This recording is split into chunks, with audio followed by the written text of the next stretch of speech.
শ্রীমতে বাসুদেবায়। আজকের বিষয়টি গুরুত্বপূর্ণ হতে চলেছে। কেতু 3/12/2024 কন্যা রাশিতে উত্তর ফাল্গুনী নক্ষত্রে গমন করবে এবং 6/7/2025 পর্যন্ত কেতু উত্তর ফাল্গুনী নক্ষত্রে অবস্থান করবে এবং 30/5/2025 তারিখে কেতু কন্যা রাশি থেকে সিংহ রাশিতে গমন করবে। তাই কোন কোন রাশিগুলি শুভ ফল পাবেন, কোন কোন রাশিগুলি অশুভ ফল পাবেন, সেটি নিয়েই আজকের আলোচ্য বিষয়। নমস্কার, আমার প্রিয় দর্শক বন্ধুকে আমার আন্তরিক অভিনন্দন, শুভেচ্ছা ও ভালোবাসা জানাই। আমি আশা করি অনাদির আদি গোবিন্দের অশেষ করুণায় আপনারা সকলেই কুশলে আছেন। কেতু কোনো আকাশের গ্রহ নয়, কেতু হচ্ছে ছায়াগ্রহ। কেতু গলা থেকে নিচের অংশকেই নির্দেশ করে। এর মুন্ডু নেই এবং ধড় আছে। এ হচ্ছে মোক্ষ ভাবের কারক গ্রহ এবং এর প্রতীক হচ্ছে সর্প। রাহু কেতুর মাধ্যমেই কিন্তু সূর্য ও চন্দ্রগ্রহণ হয়, তা রবি ও চন্দ্রের মাধ্যমে ঘটনাটি ঘটায় রাহু এবং কেতু। কেতু ন্যাচারাল কিন্তু অশুভ কারক গ্রহ। কেতু যখন রবির সঙ্গে বসে থাকে অপোজিটে, রাহুর সঙ্গে চন্দ্র থাকলে গ্রহণ হয়। আবার রাহু সঙ্গে যখন রবিও থাকে তখনও কিন্তু গ্রহণ হয়। তাহলে রাহু বা কেতু এই দুটো গ্রহের মধ্যে যদি, যেটাকে নিয়ে আমি আলোচনা করছি, কেতু যদি রবির সঙ্গে বা রবির নক্ষত্রে থাকে, এই যে রবির যেসব কাজগুলো বা যেগুলো শুভ ফল দান করে সেগুলো সবই কিন্তু অশুভ হয়ে যায়। কারণ কেতু যে গ্রহটির সঙ্গে যুক্ত থাকে সেই গ্রহটি অনুযায়ী তার নেচারটা বা ফল দান করে থাকে। যখন এই যে কেতু হচ্ছে লগ্ন, রাশি বা রবির উপরে কিন্তু অতটা কিন্তু শুভ রেজাল্ট কিন্তু দিতে পারে না। কেতু এমনিতে উত্তর ফাল্গুনী নক্ষত্রে থাকা মানেই হচ্ছে বিপদ নক্ষত্রে কিন্তু রয়েছে। সেই কারণে কেতুর সঙ্গে রবি যখন একসঙ্গে থাকে অনেক সময় মান সম্মান হানি বা পিতার শারীরিক দিক দিয়ে কোনো না কোনো ডিস্টার্ব বা সন্তানের কোনো না কোনো দিক দিয়ে ডিস্টার্ব বা নানা রকম শারীরিক অসুস্থতা, মানসিক, অর্থনৈতিক, পারিবারিক ঝঞ্ঝট ঝামেলা এবং সব দিক দিয়ে কিন্তু একটা বাধা বিপত্তি কিন্তু তুলে নিয়ে আসে, সেই রাহুই হোক আর কেতুই হোক। কেতু যে গ্রহটির সঙ্গে অবস্থান করবে, যদি দেখবেন যাদের জন্মছকে যদি কোনো কেতুর সঙ্গে কোনো গ্রহ যদি যুক্ত থাকে তখন কিন্তু কেতু ওই গ্রহটির নেচার অনুযায়ী কিন্তু ফলদান কিন্তু করে থাকে। যদি কোনো গ্রহ না থাকে তখন ওই কেতুর উপরে যে গ্রহটি দৃষ্টি দেয় সেই গ্রহটির নেচার অনুযায়ী ফলদান করে থাকে। যদি দেখেন যে কেতু উপরে কোনো গ্রহ যুক্ত নেই বা দৃষ্ট নেই, কোনো গ্রহ কেতুকে দৃষ্টি দিচ্ছে না, তাহলে কিন্তু কেতু যার নক্ষত্রের মাধ্যমে থাকে সেই নক্ষত্র ভাবের উপরে ফল দেয়। তৃতীয়, এটা এইভাবে কেতুর ফলগুলো পরপর চলে আসে। যদি দেখা যায় যে দৃষ্টও নেই, যুক্তও নেই এবং চতুর্থ মানে একদম পরিশেষে কেতু যে গ্রহে মানে যে ঘরে বসে থাকে, যার ঘরে যে ঘরে বসে থাকে সেই ঘরের অধিপতির উপরে কিন্তু ফলদান কিন্তু করে থাকে। কেতুর দেখবেন 3টি নক্ষত্র রয়েছে। কি কি না, অশ্বিনী নক্ষত্র রয়েছে মেষ রাশিতে বা সিংহ রাশিতে রয়েছে মঘা নক্ষত্র এবং মূলা নক্ষত্র রয়েছে ধনু রাশিতে। এই 3টে নক্ষত্র যদি কেতু যদি এই নিজের নক্ষত্রে থাকে, কেতুর উচ্চ স্থান হচ্ছে ধনু রাশি, ধনু রাশিতে যদি থাকে বা কেতু যদি শুভভাবে থাকে, শুভ গ্রহের দ্বারা যদি দৃষ্ট হয় তাহলে কেতু কিন্তু শুভ ফল দান করে থাকে। যদি অশুভ গ্রহ, কারণ কেতু হচ্ছে ন্যাচারাল অশুভ গ্রহ, যখন অশুভ গ্রহ বা অশুভভাবে থাকলে কেতু তখন কিন্তু অশুভ রেজাল্ট কিন্তু দিয়ে থাকে।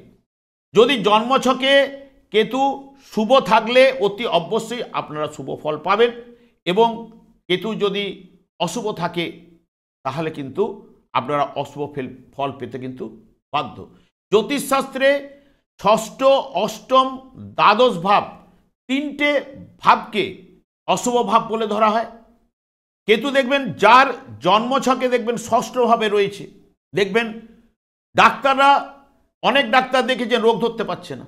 এই জায়গাটা একদম ভাইটাল পয়েন্ট, সবার কাছে দেখবেন এই ঘটনাটা ঘটে। যাদের কেতু ষষ্ঠভাবে অবস্থান করছে তাদের ক্ষেত্রে ডাক্তার অনেক সময় রোগ ধরতে পারে না, বা যে ওষুধটা দেয় সেই ওষুধটা, যে ওষুধগুলো সাপ্লাই করে, যে মেডিসিন দেয় সেই ওষুধটা জাতক বা জাতিকার কাজে লাগে না। বহু দেখা গেছে এই ঘটনাটা ঘটা। অষ্টম ভাব এমনিতেই হচ্ছে আকস্মিক দুর্ঘটনা এবং মৃত ব্যক্তির কোনো অর্থ বা সম্পত্তি পাওয়া অষ্টম ভাব, এবং আর্থিক লেনদেনের ক্ষেত্রে অনেক সময় কিন্তু ঝঞ্ঝট ঝামেলা কিন্তু অষ্টম ভাবে যাদের বসে থাকে এগুলো দেয়। কিন্তু কেতু দ্বাদশ ভাবের উপরে কিন্তু অনেকটাই কিন্তু শুভ প্রভাব ফেলে। কীরকম না, তীর্থস্থানে গমন বা ভ্রমণ করিয়ে থাকে, এবং ধর্মস্থান বা দর্শন শাস্ত্র, ধর্মে কর্মে মতি এবং সাধু সঙ্গ এটা কিন্তু করায়, বা আধ্যাত্মিকতার দিক দিয়ে তার মন কিন্তু যায় দ্বাদশভাবে।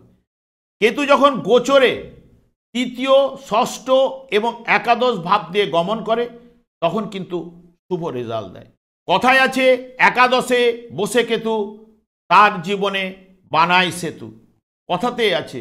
বা অনেক সময় লগ্নে থাকলেও এই ফলগুলো দেয়, কিন্তু লগ্নভাব রাশিভাবে কেতু চন্দ্রের সঙ্গে যখন কেতু বসে থাকে বা রবির সঙ্গে, কারণ এইটাই তিনটেই হচ্ছে কিন্তু ভাইটাল পয়েন্ট। কারণ লগ্ন মানে জাতক নিজে, চন্দ্র মানে তার মন, এবং রবি মানে আত্মা। এই তিনটে জিনিসের মধ্যে কেতু যখন এই অবস্থান করে এদের ক্ষেত্রে কিন্তু কিছুটা হলেও প্রবলেম বা অশুভ জায়গাটা নিয়ে আসে। এইবার আমি চলে আসছি ছক সমেত আপনাদের কোন কোন রাশিগুলোর উপরে শুভ এবং অশুভ প্রভাব পড়তে চলেছে। আমি এবার চলে আসছি ছকের মাধ্যমে আপনাদেরকে কোন কোন রাশির ক্ষেত্রে কি কি সুবিধে বা শুভ হবে অশুভ হবে এগুলো নিয়ে এবার ছকের মাধ্যমে আপনাদের বুঝিয়ে দিচ্ছি। যেহেতু কেতু দেখুন বর্তমানে অবস্থান করছে কন্যা রাশিতে, কেতু যেহেতু কন্যা রাশিতে অবস্থান করছে, এখন 3 তারিখ আগে 2 তারিখ পর্যন্ত হস্তা নক্ষত্রে অর্থাৎ চন্দ্রের নক্ষত্রে থাকবে। 3 তারিখে ঠিক এখানেই কিন্তু কেতু উত্তর ফাল্গুনী নক্ষত্রে যাবে এবং 30-5-এ কিন্তু সিংহ রাশিতে গমন করবে। এই যে আমি যখন বলে গেলাম তৃতীয়, ষষ্ঠ এবং একাদশ ভাব, এই ভাবগুলোতে শুভ রেজাল্ট পাবে। তাহলে কত তারিখ পর্যন্ত শুভ রেজাল্ট পাবে? এই যে যখন আপনার কর্কট লগ্নের বা কর্কট রাশির ক্ষেত্রে তৃতীয়ভাবে কেতু রয়েছে, এটা পাবে কিন্তু 30-5-2025 পর্যন্ত। 30-5-2025 পর্যন্ত কেতু যখন গোচরে উত্তর ফাল্গুনী নক্ষত্রে থাকবে তখন শুভ রেজাল্ট পাওয়ার সম্ভাবনা দেয়। তবে মাথায় রাখতে হবে একটা কথা, কেতু কিন্তু উত্তর ফাল্গুনী নক্ষত্রে রয়েছে মাত্র বিপদ নক্ষত্রে, নবতারা চক্রে। এটাও মাথায় আপনাদের রাখতে হবে। কখনো যদি আপনার জন্মছকে শুভ থাকলে শুভ পাবেন, অনেক সময় অশুভ রেজাল্ট আনার চেষ্টা কিন্তু করতে পারে। তবে তৃতীয় জ্যোতিষশাস্ত্রে তৃতীয়, ষষ্ঠ এবং একাদশ ভাইকে উপচয় স্থান বলা হয়, সেই কারণে এদের ক্ষেত্রে কিছুটা 30-5 পর্যন্ত কিন্তু এখানে থাকবে। তারপরে 30-5-এর পরে যখন এখানে গমন করবে তখন মিথুন রাশির জাতক জাতিকারা শুভ রেজাল্ট কিন্তু তখন তাদের ক্ষেত্রে তৃতীয় স্থান হয়ে যাবে। 30-5-এর পরে তখন তাদের ক্ষেত্রে কিছুটা শুভ রেজাল্ট পাবেন। তাহলে বুঝতে পারলেন কর্কট লগ্ন পাচ্ছে 30-5 পর্যন্ত, এই কর্কট লগ্ন বা রাশির জাতক জাতিকারা, এবং মিথুন রাশির জাতক জাতিকারা 30-5-এর পর থেকে এই শুভ কিছুটা হলো রেজাল্ট পাবে। এরপরে ষষ্ঠ ভাবে যদি কেতু থাকে, এই যে ষষ্ঠ ভাব হচ্ছে মেষ রাশির ক্ষেত্রে, মেষ রাশির ক্ষেত্রে তাহলে ষষ্ঠ ভাব এইটা, তাহলে ষষ্ঠ ভাবে এখানে 30-5 পর্যন্ত থাকলে, এবং আপনাদের মাথায় রাখতে হবে কেতুটা আপনার জন্মছকে কীরকম অপোজিশনে রয়েছে সেই অনুযায়ী আপনার ফলটা আসবে। যদি আপনার মেষ রাশি জাতক জাতিকার অনেকের ক্ষেত্রে হয়তো দেখবেন ষষ্ঠভাবে কেতু রয়েছে, এখন কেতু রয়েছে যে শারীরিক দিক দিয়ে হয়তো বৃহস্পতির দৃষ্টি এখানে পাচ্ছে, এখন বর্তমানে শুভগ্রহের দৃষ্টি পাচ্ছে, কিন্তু শুভগ্রহের দৃষ্টি পেলেও দেখবেন অনেক সময় রোগটাকে গুপ্ত রেখে দেয়। এটা ডাক্তার ডায়াগনোস করতে পারে না অনেক সময়, বা ডায়াগনোস করলেও যে ওষুধটা দিয়েছে সেই ওষুধটা আপনার কাজে লাগে না, এরকম ঘটনাটা ঘটে। যখনই সিংহ রাশিতে 30-5-এর পরে যাবে তখন কিন্তু মীন রাশির জাতক জাতিকাদের ক্ষেত্রে শুভ রেজাল্ট আসবে। এগুলো বুঝতে পারলেন। এইবার একাদশ ভাবে, একাদশ মানে বৃশ্চিক লগ্নের ক্ষেত্রে একাদশ ভাবেই কিন্তু কেতু রয়েছে। একাদশে যেহেতু কেতু রয়েছে তখন হচ্ছে বর্তমানে ওখানে 30-5 পর্যন্ত তাহলে ফলটা পাবে। তারপরে যখন সিংহ রাশিতে চলে যাবে তখন তুলা রাশির জাতক জাতিকারা ফলটা পাওয়ার সম্ভাবনা দেবে। এই জায়গাগুলো এবং আপনাদের জন্মছকে কেতু যদি তুঙ্গস্থ স্থানে থাকে এবং যার জন্ম ছকে দেখবেন রবি কেতু জন্মছকে রয়েছে একসঙ্গে গহন হয়ে বসেছিল, অনেকের ক্ষেত্রেই থাকবে, তাদের ক্ষেত্রে কিন্তু সমস্যা এই সময় বারবার সম্ভাবনা রয়েছে।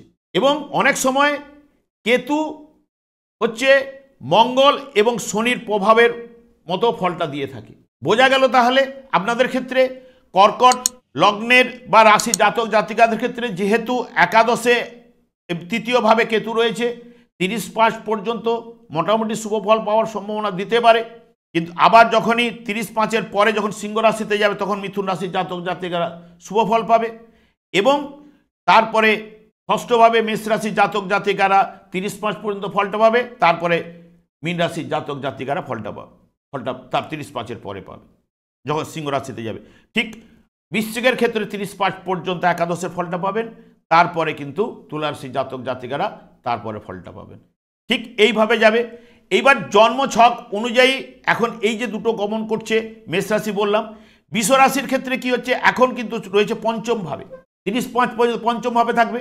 তাহলে 30-5 পর্যন্ত বৃষ রাশির জাতক জাতিকার ক্ষেত্রে যদি জন্মছকে শুভ থাকে দেখবেন তাহলে শুভ রেজাল্ট পাবে। দেখবেন সন্তান সন্ততি মন মানসিকতা এগুলো ভালো দেবে। কোনো গ্রহের সঙ্গে যদি যুক্ত থাকে তাহলে সে তার নেচারটা কিন্তু নিয়ে নেবে কেতু, এটাও মাথায় রাখতে হবে। কিন্তু আমি এগুলো ভেঙে আগে কিন্তু বলে গেছি, তবেই আপনারা বুঝতে পারবেন। যতটা পারছি আমি নিখুঁতভাবে আপনাদের তুলে ধরার চেষ্টা করছি। ঠিক আবার যখন এখানে মন মানসিকতা সন্তান দেখবেন আপনার সন্তানরা এখন আপনার কথা শুনছে না বৃষ রাশির জাতক জাতিকাদের ক্ষেত্রে, বা সন্তান যদি ডিস্টার্ব থাকে আপনার কেতু এবং নানান দিক দিয়ে আপনাকে জ্বালা যন্ত্রণা কিছুটা দিচ্ছে, মন মানসিকতা আপনার ভালো থাকছে না, যতগুলো ওই জায়গা থেকে প্রেম যারা করছেন অবৈধ প্রেমে বা অবৈধ জায়গায় মানে পড়ে যাচ্ছেন, বা প্রেম যাদের সঙ্গে হচ্ছে দেখবেন কাস্টের চেঞ্জ রয়েছে বৃষ রাশি জাতক জাতিকাদের ক্ষেত্রে। আমি অল্পর পরে যাই, নাহলে ভিডিও বড় হয়ে যাবে। এরপরে 30-5-এর পরে যখন তখন কিন্তু এখানে চলে আসছে এই 30-5-এর পরে কিছুটা এখানে ফল পাবে, তারা 30-5-এর পর অলরেডি চলে আসবে। এইবার এইখান থেকে যখন এখানে এইটা চতুর্থ ভাবের উপরে যখন চলে আসছে তখন 30-5-এর পরে বৃষ রাশির জাতক জাতিকারা দেখবেন মায়ের শারীরিক দিক দিয়ে টুকটাক ট্রাভেল চলতে পারে, হ্যাঁ, মা বাবা এর দিক দিয়ে, কারণ চতুর্থ ভাব হচ্ছে যেরকম মায়ের জায়গা সেরকম ওখানেও তো দশমে তো রাহু নেমে আসবে, দশম ভাব হচ্ছে পিতৃ জায়গা, অলরেডি মা বাবার কিছুটা শারীরিক ডিস্টার্ব দেবে। বা সংসারে দেখবেন বা এটা হচ্ছে মায়ের কোল, এটা আনন্দের জায়গা, পড়াশোনার জায়গা, যারা পড়াশোনা করছে তাদের ব্যাঘাত ঘটবে, দেখবেন একাধিকবার উঠে যাবে বাচ্চারা, এইগুলো ঘটনা ঘটাবে। বা মায়ের শারীরিক দিক দিয়ে ডিস্টার্ব, ঘরে দেখবেন নানা রকম অশান্তি টুকটাক লেগে থাকছে, এগুলো দেবে। যদি অশুভ থাকে, শুভ থাকলে পজিটিভ রেজাল্টগুলো আসবে।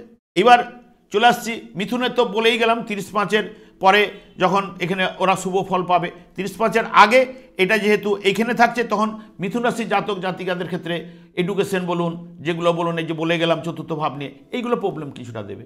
এবার কর্কট রাশি তো বলেই গেছি। এবং সিংহ রাশির ক্ষেত্রে দেখবেন যদি সিংহ রাশিতে যার কেতু রয়েছে দেখবেন এই সময়টা অর্থনৈতিক প্রচণ্ড ট্রাভেল চলছে। দেখবেন জন্মছকে যাদের কেতু রয়েছে সিংহ রাশিতে দেখুন লক্ষ্য করে আপনারা যারা আছে তাদের অর্থনৈতিক চোখের সমস্যা, অযথা অর্থ বেরিয়ে যাওয়া, এইগুলো কিন্তু দিচ্ছে সিংহ রাশির। এবং এখানেও যখন সরে আসছে এখান থেকে হচ্ছে এর দ্বাদশে কেতু, যেহেতু তুলা রাশির ক্ষেত্রে আমি তো তুলা রাশির দ্বাদশ ভাব নিয়ে তো একটুখানি বলেই গেছি। দ্বাদশ ভাবে দেখবেন এদের ক্ষেত্রে দ্বাদশে অশুভ রেজাল্ট দিলেও এই যে মানে একাধিকবার দেখবেন আপনারা দেখুন ধর্মস্থানে গমন করেছেন বা গমন করার এনার্জি, এইগুলো কিন্তু কেতু এনে দেয়। বা নিজে আধ্যাত্মিকতার একটা মানসিকতা, এইগুলো কিন্তু চলে আসে এই মুহূর্তে দ্বাদশভাবে থাকার জন্য। বা ঠাকুরের প্রতি ঠাকুর বা দেবালয়ে ভ্রমণ, দেবালয়ে গমন, ধর্মস্থানে গমন, এইগুলো এই সময় আপনাদের ক্ষেত্রে কিছুটা দিতে পারে। বা অনেক সময় এখানে যেহেতু দ্বাদশে রয়েছে চোখের সমস্যা ইত্যাদি ইত্যাদি বা টুকটাক এটা ওটা ঝামেলা, তবে বড় ধরনের দ্বাদশ ভাবের উপর দেয় না। তারপরে একাদশে তো এটা তো বলেই গেলাম। তারপরে আবার আপনাদের ক্ষেত্রে 30-5-এর পরে তুলা রাশির জাতক জাতিকারা একটু পজিটিভ রেজাল্ট পাবেন। ধনু রাশির ক্ষেত্রেও দেখবেন এখানে ধনু রাশির ক্ষেত্রে এটা কর্মভাবে রয়েছে, তাহলে কর্মের দেখবেন অনেক সময় টাকা দিয়েছেন, টাকা চিট হয়ে গেছে বা টাকা নষ্ট হয়ে গেছে বা মানতে চাইছে না। হ্যাঁ, অনেক সময় এরকম ঘটনা ঘটাতে পারে। ব্যবসা বা কর্মস্থান এই জায়গাগুলো যেহেতু দশমভাবে কেতু রয়েছে, তারপর আবার এখানে বৃশ্চিকে চলে আসলে আবার একটুখানি সরে যাচ্ছে 30-5-এর পরে। তারপরে এই জায়গাগুলো কর্মের স্থান, আপনারা দেখবেন শ্বশুর বাড়ির সঙ্গে একটু মতের মিল, মনের মিল দিচ্ছে না। হ্যাঁ, এই জায়গাগুলোতে একটুখানি ব্যাঘাত ঘটাবে। এবার এখানের থেকে মকর রাশির ক্ষেত্রে এটা নবম স্থানে রয়েছে। তার নবম স্থানে নবমে কেতুতে ওই দেখবে বাবার সঙ্গে মতের মিল, মনের মিল, এমনিতে নবম ভাব থেকে পিতৃবিচার। কারো দেখবেন ওখানে যদি রবি কেতু থাকে এখন, তাহলে তাদের ডিস্টার্বটা বেশি দেবে। জন্মছকে কিছু না কিছু ডিস্টার্ব থাকলে আপনাকে ডিস্টার্ব পেতে পারতো। নাহলে নবম ভাব হচ্ছে ভাগ্যভাব, দেবালয় গমন ইত্যাদি ইত্যাদি, তারা ওদের ক্ষেত্রে তীর্থ একটুখানি ভ্রমণ করাবে তীর্থস্থানে। ঠিক এইখান থেকে হয়ে যাচ্ছে অষ্টমভাবে। কুম্ভ রাশির ক্ষেত্রে সব থেকে প্রবলেমটা বেশি দেবে। কুম্ভ রাশি জাতক জাতিকাদের অষ্টমে কেতু যেহেতু, তাদের ক্ষেত্রে প্রবলেম দিচ্ছে বেশি। দেখবেন কুম্ভ রাশি জাতক জাতিকাদের ক্ষেত্রে বাধা বিপত্তি। অষ্টম ভাব হচ্ছে এই আকস্মিক দুর্ঘটনা, মৃত ব্যক্তির সম্পত্তি ইত্যাদি ইত্যাদি, এগুলো দেখবেন। বা আর্থিক লেনদেনের ক্ষেত্রে নানা রকম সমস্যা। আজকে কেউ আপনাকে অর্থ দেবে বলছে, দেখবেন আজকে দিল না, চলে গেল। এইরকম অষ্টম ভাব থেকে অষ্টম ভাব যে কুম্ভ রাশি জাতক জাতিকাদের ক্ষেত্রে প্রচণ্ড সমস্যা দেবে। এবং এই যেখানে দেখছেন অলরেডি দ্বাদশভাবে তুলা রাশির কিছুটা হলো, মানে এগুলো ভ্রমণ করাতে পারে, আবার অন্যান্য অপোজিটে কিছুটা শারীরিক জিনিসটা। এবং সপ্তমে যেহেতু কেতু, দেখবেন বিয়ের জায়গা, বিবাহিত জীবন, এই যেহেতু কিছু না কিছু, রাহু যেহেতু সপ্তমে রয়েছে, কিছু না কিছু ডিস্টার্ব তাদের ক্ষেত্রে আনবেই মীন রাশি জাতক জাতিকাদের ক্ষেত্রে। বা দেখবেন বিয়ে হয়েছে, দেখবেন কাস্ট চেঞ্জ হয়ে গেছে, বা কাস্টে 19-20 হয়ে আছে, নিচু কাস্ট হয়ে গেছে। এইগুলো দেবে, এই ফলগুলো আপনাদের কাছে নিয়ে আসবে। তবে মাথায় রাখতে হবে, কেতু যদি আপনার জন্মছকে যে গ্রহের সঙ্গে যদি যুক্ত থাকে, আগে যুক্তের ফলটা পাওয়ার সম্ভাবনা আগে প্রথমের দিকে দেবে। দ্বিতীয়, কোনো গ্রহ যদি কেতুকে দৃষ্টি দেয়, সেই গ্রহটাকে আপনার জন্মছকটাকে দেখে নিতে হবে, তবেই সেই মতো আপনারা ফলগুলো পাবেন, শুভ বা অশুভ। যদি কতটা শুভ আছে সেই অনুযায়ী আপনারা পাবেন। অনেকে আবার ভট করে বলে দেবেন আমার এখানে কেতু আছে, কোনো দৃষ্টি পাচ্ছে না। এগুলো ঠিক নয়। এইটা যেটা নির্দেশ করছে সেটাকে আমি একটু ভেঙে বুঝিয়ে দিলাম। হ্যাঁ, এই জায়গাগুলো ফলগুলো, বা আপনাদের সবার থেকে এখানে বৃশ্চিক লগ্নর বা রাশি জাতক জাতিকারা একটু শুভ ফল পাবেন। 30-5-এর পরে তুলা রাশি চলে আসবে। এবং এখানের ক্ষেত্রে কর্কট লগ্নের জাতক জাতিকা বা রাশির জাতক জাতিকারা ক্ষেত্রে 30-5 পর্যন্ত, তারপরে মিথুন রাশিতে 30-5-এর পরে শুভ ফলটা পাবে। এখানে যেহেতু উপজয় স্থানগুলোতে মেষ রাশির জাতক জাতিকারা 30-5 পর্যন্ত শুভ ফল, তারপরে হচ্ছে মীন রাশির জাতক জাতিকারা তাদের ফলটা পাবে। একটা কথা যাওয়ার আগে লাস্ট বলে যাই, কেতুকে সন্তুষ্ট করবেন কিভাবে। কেতুকে তো সন্তুষ্ট, কেতু প্রত্যেকের জীবনে দেখবেন অতটা অনেকের ক্ষেত্রে শুভ এবং অশুভ প্রভাব তো ফেলে। যদি দেখেন যে আপনাকে কেতু অশুভ প্রভাবে ফেলছে, এখন শীতকাল চলছে, একটাই পয়েন্ট আমি বলে যাচ্ছি, আপনারা করে দেখবেন, অতি অবশ্যই শুভ রেজাল্ট পাবেন।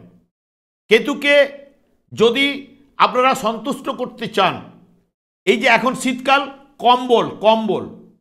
কম্বল কিনবেন, আপনার একটা ক্ষমতা আছে, একটাই কিনুন। কোনো দুস্থ ব্যক্তিকে দান করুন, যার যেরকম ক্ষমতা আছে। কেতু যদি ডিস্টার্ব থেকে কেতুর উপাচার যদি আপনারা করতে চান, কম্বল দান করুন, ভালো উপকার পাবেন। আমাকে জানাবেন, আমি তো লাইভ অনুষ্ঠান নিয়ে উপস্থিত হই। দেখবেন যাদের কেতু ডিস্টার্ব আছে, এই সময় দুস্থ ব্যক্তিদের কিছু কম্বল দান করুন, যার যা ক্ষমতা অনুযায়ী, দেখবেন কেতু সন্তুষ্ট হবেই। আমি আচার্য কমল শাস্ত্রী প্রত্যেক বুধবার এবং শুক্রবার সন্ধ্যে 8:30 লাইভ অনুষ্ঠান নিয়ে উপস্থিত হই। ঠিক ওই সময় আমাকে ফোন করুন। ফোন করলে আপনারা নিজেদের ভাগ্য বিষয়ে জানতে পারবেন। তাছাড়া বিভিন্ন ধরনের ভিডিও আপলোড করে থাকি, সেগুলি পাওয়ার জন্য আমার চ্যানেলটিকে সাবস্ক্রাইব করে বেল আইকনে ক্লিক করে রাখুন। যখনই আমি লাইভ অনুষ্ঠান নিয়ে উপস্থিত হব বা যে কোনো ভিডিও আপলোড করলে আপনাদের কাছে নোটিফিকেশন পৌঁছে যাবে। আমি অনাদির আদি গোবিন্দের কাছে প্রার্থনা করি আপনাদের দিনগুলো ভালো চলুক, আনন্দে কাটুক এবং আপনার সুস্বাস্থ্যের অধিকারী হন। আজকে আমি আপনাদের কাছ থেকে বিদায় নিচ্ছি। পরের ভিডিওতে আপনাদের সঙ্গে দেখা হচ্ছে। নমস্কার।